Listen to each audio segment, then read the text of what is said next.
Right, so basically that's all my meat sorted out. It's all on the hooks, ready to put it in the biltong box. So here we go then. Basically just gently drop it down in there, hang them so that they're spaced out evenly. The meat must not, this is very important, must not be touching. Otherwise you get the stuff going off, it gets like mold or whatever on it. So make sure that they're evenly spaced out, not touching each other or the sides of the box. It's basically just a question of hanging them and you're good to go.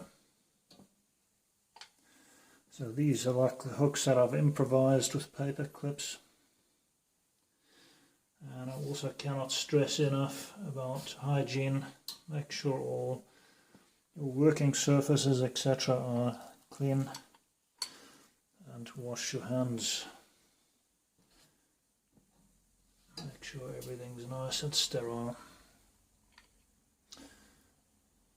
Okay, so we just hang all our pieces of meat in the box like that.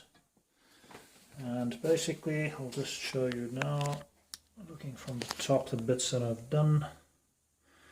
You can see them all hanging nicely in the box there.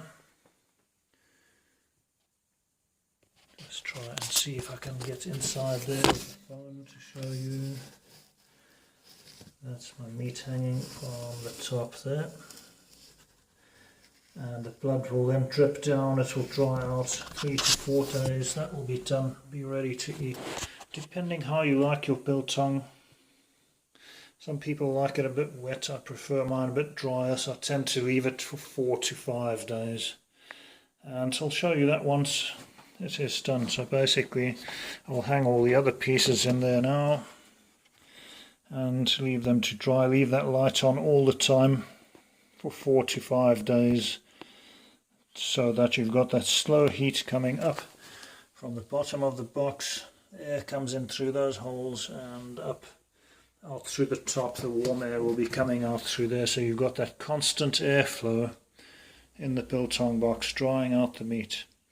Right, I'll join you again in about 4 days or so and show you how the biltong is once it has cured.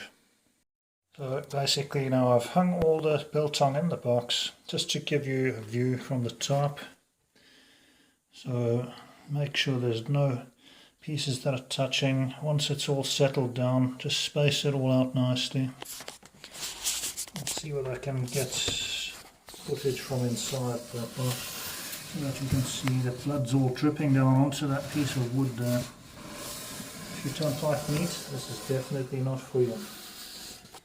So that's it, that's all the biltong hung and just waiting to dry.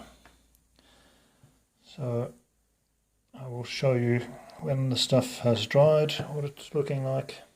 Let's see from that angle, all hanging in the box there. And I'm looking forward to tasting the stuff once it is done. Right, here we go. This is after 5 days. The biltong has now dried out in the biltong box, and that's what it's looking like. As you can see, the meat's changed colour, looks quite dark now. And basically that's how it looks once it is fully cured. It's fairly hard. Some of the bigger pieces, the thicker pieces, still a bit wet inside. And that bit I'm going to slice up and test the stuff now. So you basically just want to slice it at an angle like that, sort of with the grain of the meat, so that it's not too tough, with a nice sharp knife.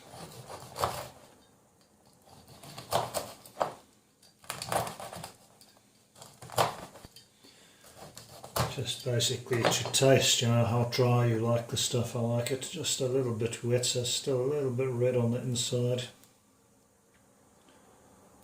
So that's all nicely sliced and ready to eat now.